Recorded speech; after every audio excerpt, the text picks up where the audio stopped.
ओम श्री गणेशाय नमः। जय श्री हरि।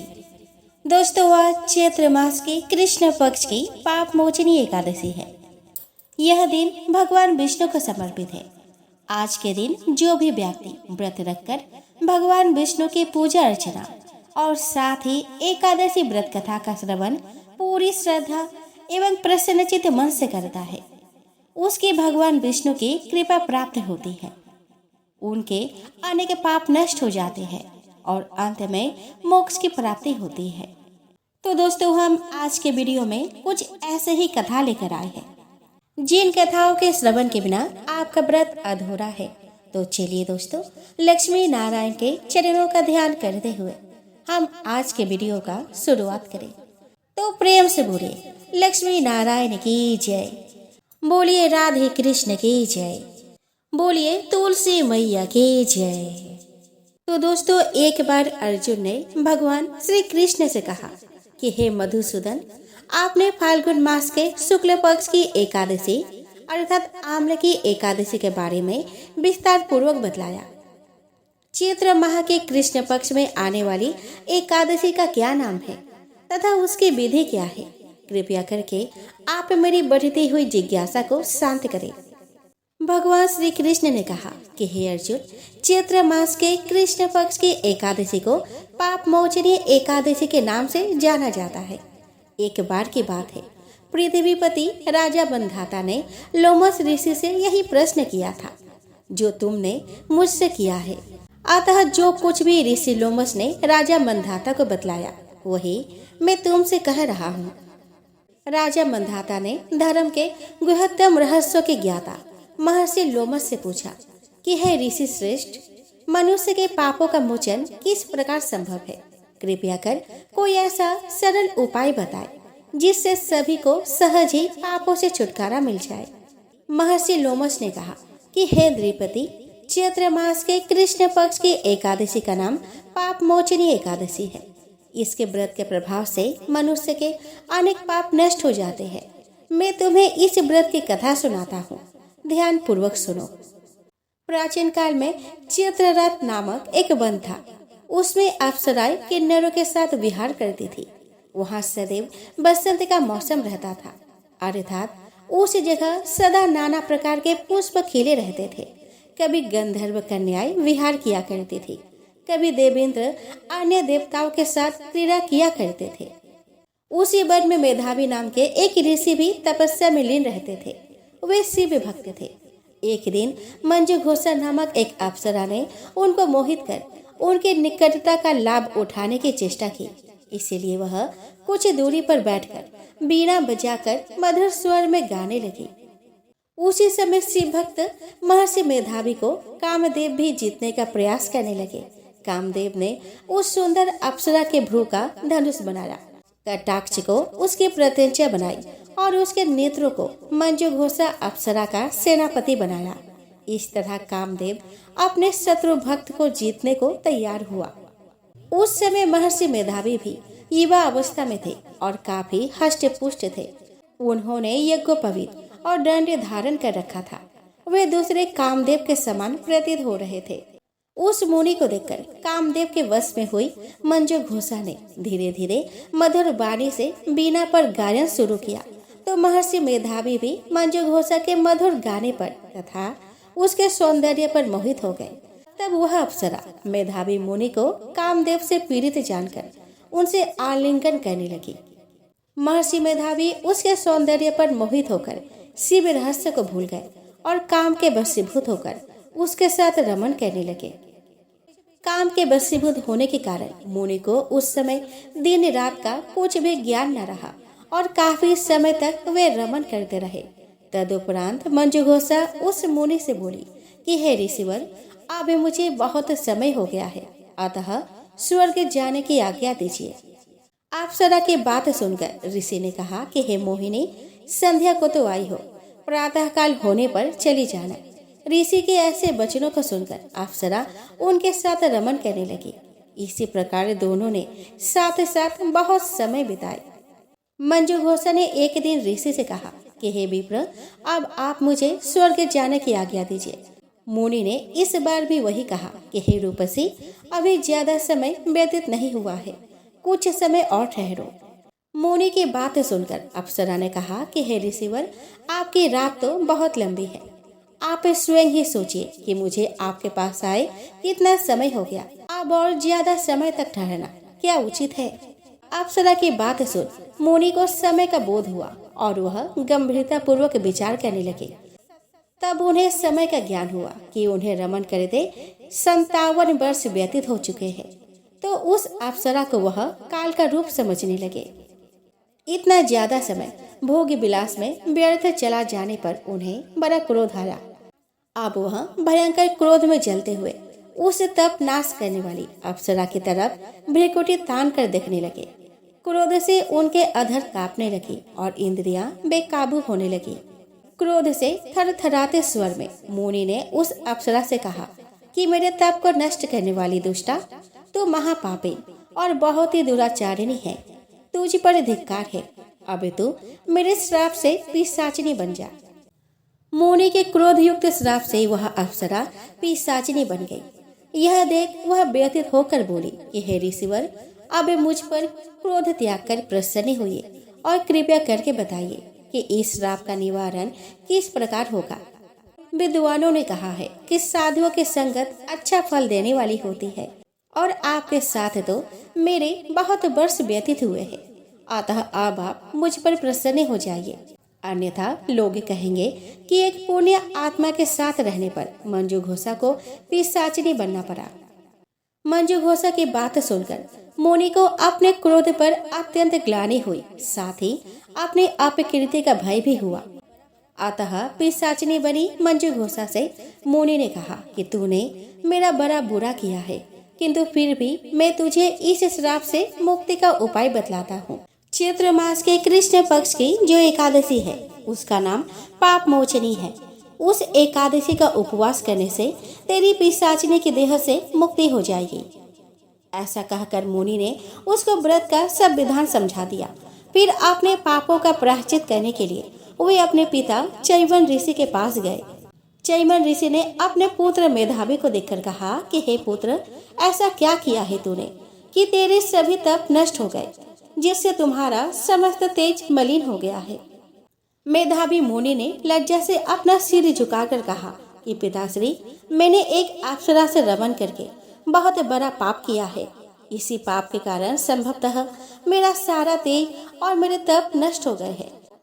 कृपया करके आप इस पाप से छूटने का उपाय बतलाइए।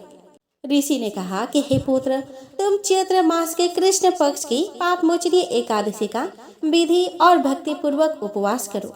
इससे तुम्हारे सभी पाप नष्ट हो जाएंगे।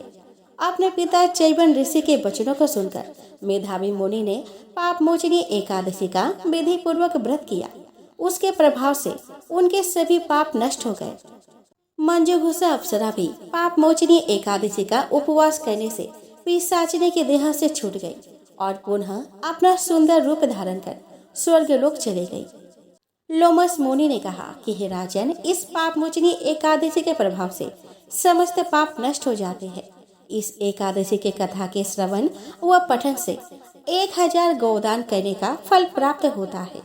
इस उपवास के करने से ब्रह्म हत्या करने वाले, सुवर्ण चुराने वाले, मद्यपान करने वाले, अगम्य गमन करने वाले आदि भयंकर पाप भी नष्ट हो जाते हैं और अंत में स्वर्गलोक की प्राप्ति होती है। कार्तिकेय जी ने कहा कि जगदीश्वर, मैं अन्य फलों की पवित्रता के विषय में भी प्रश्न कर रहा हूँ। सभी लोगों के हित के लिए यह बतलाइए कि कौन कौन से फल उत्तम है। ईश्वर ने कहा कि बेटा, आंवले का फल समस्त लोकों में प्रसिद्ध और परम पवित्र है। उसे लगाने पर स्त्री और पुरुष सभी जन्म मृत्यु के बंधन से मुक्त हो जाते हैं। यह पवित्र फल भगवान श्री विष्णु को प्रसन्न करने वाला एवं शुभ माना गया है। इसके भक्षण मात्र से मनुष्य सब पापों से मुक्त हो जाते हैं।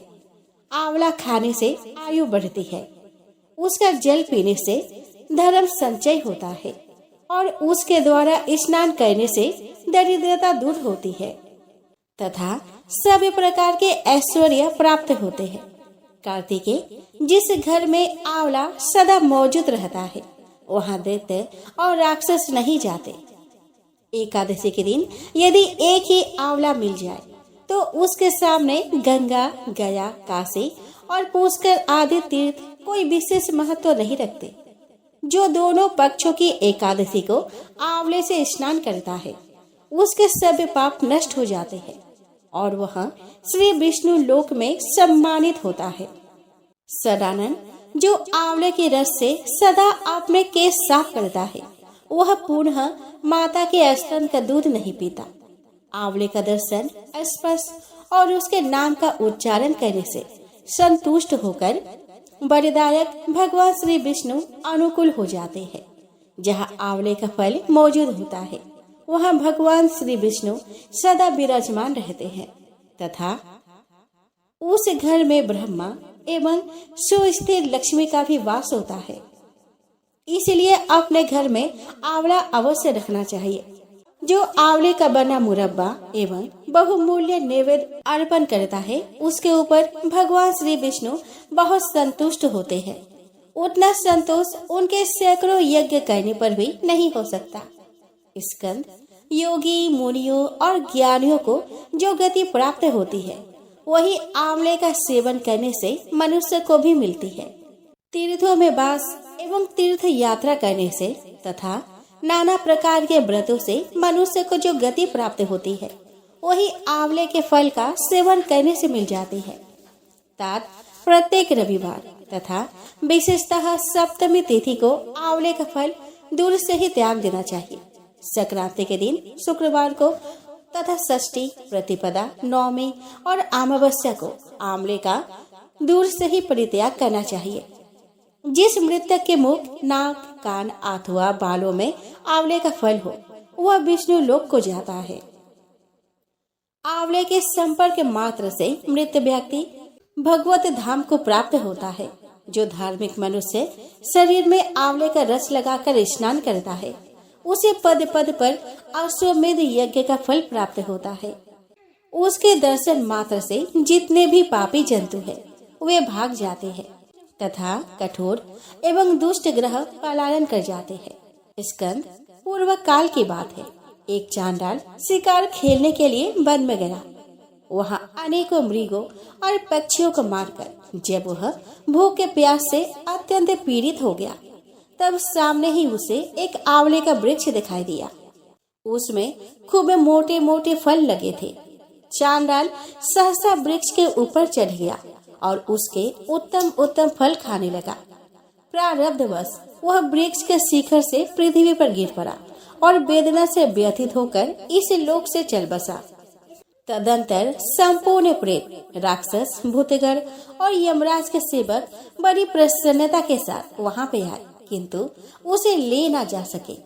यद्यपि वे महान बलवान थे तथापि उस मृतक चांडाल की ओर आंख उठाकर देख भी नहीं सकते थे।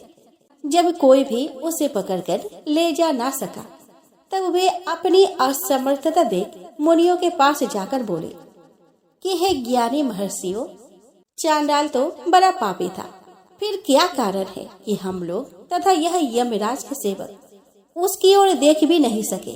यह मेरा है, यह मेरा है कहते हुए हम लोग झगड़ा कर रहे हैं किंतु उसे ले जाने की शक्ति नहीं रखते। क्यों और किसके प्रभाव से वह सूर्य की भांति दुष्प्रेक्ष हो रहा है, उसकी ओर दृष्टिपात करना भी कठिन जान पड़ता है। मुनियों ने कहा कि प्रेतगण, इस चांडाल ने आंवले के पके हुए फल खाए थे। उसकी डाल टूट जाने से उसके संपर्क में ही उसकी मृत्यु हो गई है। मृत्यु काल में भी इसके आसपास बहुत से फल बिखरे पड़े थे। इन्हीं सब कारणों से तुम लोगों का इसकी ओर देखना कठिन हो रहा है। इस पापी का आंवले से संपर्क रविवार को या और किसी निश्चित बेला में नहीं हुआ है, इसीलिए यह दिव्य लोक को प्राप्त होगा। प्रेत बोले कि मुनीश्वरों, आप लोगों का ज्ञान उत्तम है, इसलिए हम आपसे एक प्रश्न पूछते हैं। जब तक यहाँ श्री विष्णु लोक से विमान नहीं आता तब तक आप लोग हमारे प्रश्न का उत्तर दे दें। जहाँ वेदों और नाना प्रकार के मंत्रों का गंभीर घोष होता है, जहाँ पुराणों और स्मृतियों का स्वाध्याय किया जाता है, वहाँ हम एक क्षण के लिए भी नहीं ठहर सकते। यज्ञ, होम, जप तथा देव पूजा आदि शुभ कार्यों के सामने हमारा ठहरना असंभव है। इसीलिए हमें यह बताइए कि कौन सा कर्म करके मनुष्य प्रेत योनियों को प्राप्त होते हैं। हमें यह सुनने की भी इच्छा है कि उनका शरीर विकृत क्यों कर हो जाता है। ब्रह्म ऋषियों ने कहा कि जो झूठी गवाही देते तथा बद और बंधन में पड़कर मृत्यु को प्राप्त होते हैं, वे नरक में पड़े हुए जीव ही प्रेत होते हैं, जो ब्राह्मणों के दोष ढूंढने में लगे रहते हैं और गुरुजनों के शुभ कर्मों में बाधा पहुंचाते हैं तथा जो श्रेष्ठ ब्राह्मणों को दिए जाने वाले दान में रुकावट डाल देते हैं, वे चिरकाल तक प्रेत योनियों में पड़कर नरक से कभी उद्धार नहीं हो पाते। जो मूर्ख अपने और दूसरे के बैलों को कष्ट दे, उनसे बोझ ढोने का काम लेकर उनकी रक्षा नहीं करते, जो अपनी प्रतिज्ञा का त्याग करते, असत्य बोलते और व्रत भंग करते हैं तथा जो कमल के पत्ते पर भोजन करते हैं, वे सब इस पृथ्वी पर कर्म अनुसार प्रेत होते हैं। जो अपने चाचा और मामा आदि के सदाचारिणी कन्या तथा साध्वी स्त्री को बेच देते हैं, वे भूतल पर प्रेत होते हैं। प्रेतों ने पूछा कि ब्राह्मणों, किस प्रकार और किस कर्म के आचरण से मनुष्य प्रेत नहीं होते? ब्राह्मणों ने कहा कि जिस बुद्धिमान पुरुष ने तीर्थों के जल में स्नान तथा शिव को नमस्कार किया है, वह मनुष्य प्रेत नहीं होता।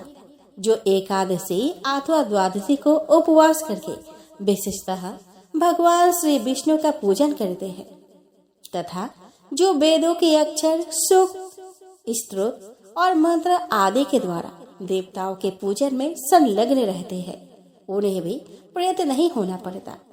पुराणों के धर्म युक्त दिव्य वचन सुनने, पढ़ने और पढ़ाने से तथा नाना प्रकार के व्रतों का अनुष्ठान करने और रुद्राक्ष धारण करने से जो पवित्र हो चुके हैं एवं जो रुद्राक्ष की माला पर जप करते हैं, वे प्रेत योनियों को नहीं प्राप्त होते। जो आंवले के फल के रस से स्नान करके प्रतिदिन आंवला खाया करते हैं तथा आंवले के द्वारा भगवान श्री विष्णु का पूजन भी करते हैं, वे कभी पिशाच योनि में नहीं जाते। प्रेत बोले कि महर्षियों, संतों के दर्शन से पुण्य होता है। इस बात को पौराणिक विद्वान जानते हैं। हमें भी आपका दर्शन हुआ है, इसीलिए आप लोग हमारा कल्याण करें। धीर महात्माओं, जिस उपाय से हम सब लोगों को प्रेत योनि से छुटकारा मिले, उसका उपदेश कीजिए। हम आप लोगों के शरण में आए हैं।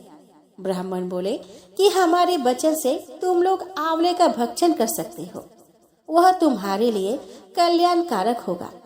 उसके प्रभाव से तुम उत्तम लोक में जाने के योग्य बन जाओगे। महादेव जी कहते हैं कि इस प्रकार ऋषियों से सुनकर पिशाच आंवले के वृक्ष पर चढ़ गए और उसका फल ले लेकर उन्होंने बड़ी मौज के साथ खाया। तब देवलोक से तुरंत ही एक पीले रंग का सुवर्णमय विमान उतरा, जो परम शोभायमान था। पिशाचों ने उस पर आरूढ़ होकर स्वर्ग लोक की यात्रा की। बेटा, अनेक व्रतों और यज्ञों के अनुष्ठान से भी जो अत्यंत दुर्लभ है, वही लोग उन्हें आंवले का भक्षण करने मात्र से मिल गया। कार्तिकेय जी ने पूछा कि पिताजी, जब आंवले के फल का भक्षण करने मात्र से प्रेत पुण्य आत्मा होकर स्वर्ग को चले गए, तब मनुष्य आदि जितने प्राणी हैं, वे भी आंवला खाने से क्यों नहीं तुरंत स्वर्ग में चले जाते? महादेव जी ने कहा कि बेटा, स्वर्ग की प्राप्ति तो उन्हें भी होती है, किंतु तुरंत ऐसा न होने में एक कारण है। उनका ज्ञान लुप्त रहता है।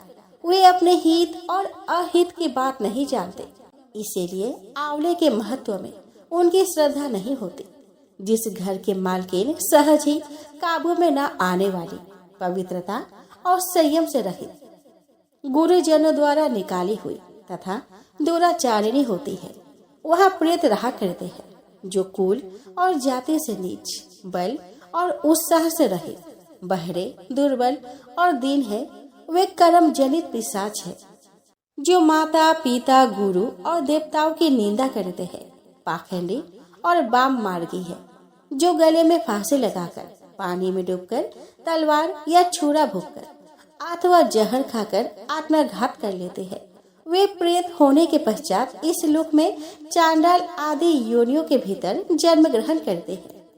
जो माता पिता आदि से द्रोह करते, ध्यान और अध्ययन से दूर रहते हैं, व्रत और देव पूजा नहीं करते, मंत्र और ध्यान से हीन रहकर गुरु पत्नी गमन में प्रवृत्त होते हैं, तथा जो दुर्गति में पड़ी हुई चांडाल आदि की स्त्रियों से समागम करते हैं, वे भी प्रेत होते हैं। मलेच्छों के देश में जिनकी मृत्यु होती है, जो मलेच्छों के समान आचरण करते और स्त्री के धन से जीविका चलाते हैं, जिनके द्वारा स्त्रियों की रक्षा नहीं होती, वे निस्संदेह प्रेत होते हैं। जो क्षुधा से पीड़ित, थके मांदे, गुणवान और पुण्य आत्मा अतिथि के रूप में घर पर आए हुए ब्राह्मणों को लौटा देते हैं, उसका यथावत सत्कार नहीं करते। जो गोभक्षी मलेच्छों के हाथ गोई बेच देते हैं, जो जीवन भर स्नान, संध्या, वेद पाठ, यज्ञ अनुष्ठान और अक्षर ज्ञान से दूर रहते हैं, जो लोग जूठे, सकोरे आदि और शरीर के मलमूत्र तीर्थ भूमि में गिराते हैं, वे निस्संदेह प्रेत होते हैं। जो स्त्रियां पति का परित्याग करके दूसरे लोगों के साथ रहती है, वे चिरकाल तक प्रेत लोक में निवास करने के पश्चात चंडाल योनि में जन्म लेती है। जो विषय और इंद्रियों से मोहित होकर पति को धोखा देकर स्वयं मिठाइयाँ उड़ाती है, वे पापाचारिणी स्त्रियां चिरकाल तक इस पृथ्वी पर प्रेत होती है। जो मनुष्य बलपूर्वक दूसरे की वस्तुएं लेकर उन्हें अपने अधिकार में कर लेते हैं और अतिथियों का अनादर करते हैं, वे प्रेत होकर नरक में पड़े रहते हैं। इसीलिए जो आंवला खाकर उसके रस से स्नान करते हैं, वे सब पापों से मुक्त होकर विष्णु लोक में प्रतिष्ठित होते हैं। अतः सब प्रकार से प्रयत्न करके तुम आंवले के कल्याणमय फल का सेवन करो। जो इस पवित्र और मंगलमय उपाख्यान का प्रतिदिन श्रवण करता है, वह संपूर्ण पापों से शुद्ध होकर भगवान श्री विष्णु के लोक में सम्मानित होता है। जो सदा ही लोगों में, विशेषतः वैष्णवों में आंवले के महात्म्य का श्रवण कराता है, वह भगवान श्री विष्णु के सायुज्य को प्राप्त होता है। ऐसा पौराणिकों का कथन है। कार्तिकेय जी ने कहा कि प्रभु, आंवला की पवित्रता को मैं जान गया हूँ। अब मैं यह सुनना चाहता हूँ कि कौन सा ऐसा वृक्ष है जिसका पत्ता और फूल भी मोक्ष प्रदान करने वाला है। महादेव जी बोले कि बेटा, सब प्रकार के पत्तों और पुष्पों की अपेक्षा तुलसी ही श्रेष्ठ मानी गई है। वह परम मंगलमय, समस्त कामना को पूर्ण करने वाली, शुद्ध, श्री विष्णु को अत्यंत प्रिय तथा वैष्णवी नाम धारण करने वाली है। वह संपूर्ण लोक में श्रेष्ठ, शुभ तथा भोग और मोक्ष प्रदान करने वाली है। भगवान श्री विष्णु ने पूर्व काल में संपूर्ण लोकों का हित करने के लिए तुलसी का वृक्ष रोपा था। तुलसी के पत्ते और पुष्प सब धर्मों में प्रतिष्ठित है। जैसे भगवान श्री विष्णु को लक्ष्मी और मई दोनों प्रिय है, उसी प्रकार यह तुलसी देवी भी परम प्रिय है। हम तीन के सिवा कोई चौथा ऐसा नहीं जान पड़ता जो भगवान को इतना प्रिय हो। तुलसी दल के बिना दूसरे फूलों, पत्तों तथा चंदन आदि के लेपों से भगवान श्री विष्णु को उतना संतोष नहीं होता। जिसने तुलसी दल के द्वारा पूर्ण श्रद्धा के साथ प्रतिदिन भगवान श्री विष्णु का पूजन किया है, उसने दान, होम, यज्ञ और व्रत आदि सब पूर्ण कर लिए हैं। तुलसी दल से भगवान की पूजा कर लेने पर कांति, सुख, भोग सामग्री, यश, लक्ष्मी, श्रेष्ठ कुल, शील, पत्नी, पुत्र, कन्या, धन, राज्य, आरोग्य, ज्ञान, विज्ञान, वेद वेदांग, शास्त्र, पुराण, तंत्र और संहिता सब कुछ मैं करत लगत समझता हूँ। जिससे पुण्य सलीला गंगा मुक्ति प्रदान करने वाली है, उसी प्रकार यह तुलसी भी कल्याण करने वाली है। स्कंद, यदि मंजरी युक्त तुलसी पत्रों के द्वारा भगवान श्री विष्णु की पूजा किया जाए तो उसके पुण्य फल का वर्णन करना असंभव है। जहाँ तुलसी का वन है वही भगवान श्री कृष्ण की समीपता है तथा वही ब्रह्मा और लक्ष्मी जी भी संपूर्ण देवताओं के साथ विराजमान है। इसीलिए अपने निकटवर्ती स्थान में तुलसी देवी को रोककर उनकी पूजा करनी चाहिए।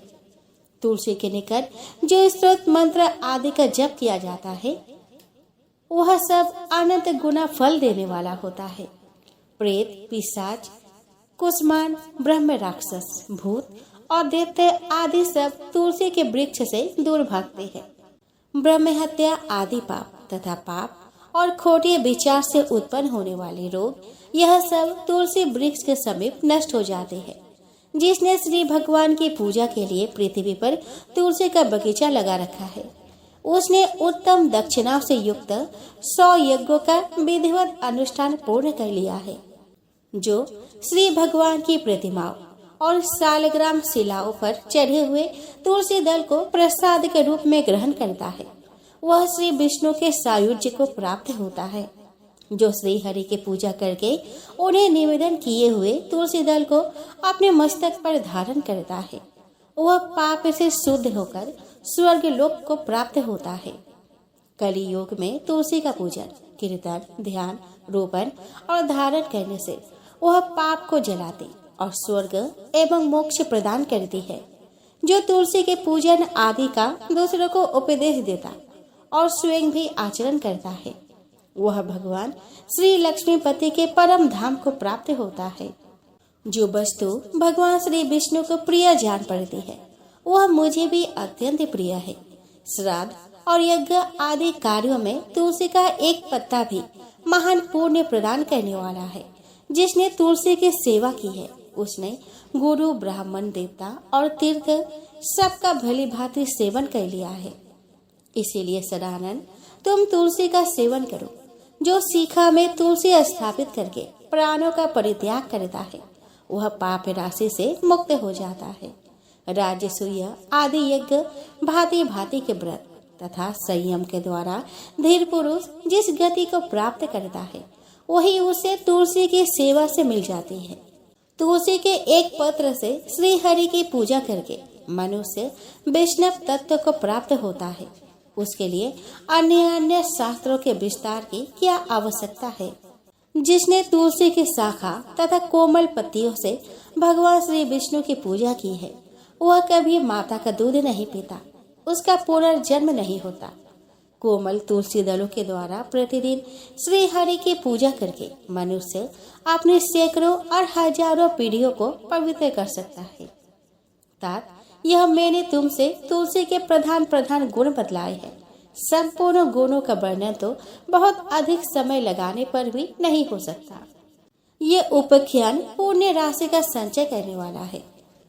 जो प्रतिदिन इसका श्रवण करता है, वह पूर्व जन्म के किए हुए पाप तथा जन्म मृत्यु के बंधन से मुक्त हो जाता है।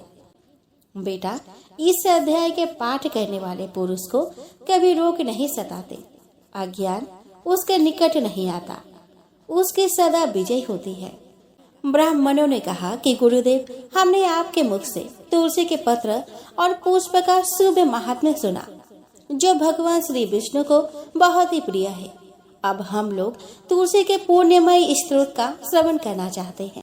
व्यास जी बोले कि ब्राह्मणों, पहले स्कंद पुराण में मैं जो कुछ बतला आया हूँ वही यहाँ कहता हूँ।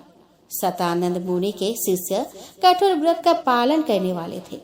उन सबों ने एक दिन अपने गुरु को प्रणाम करके परम पुण्य और हित की बात पूछी।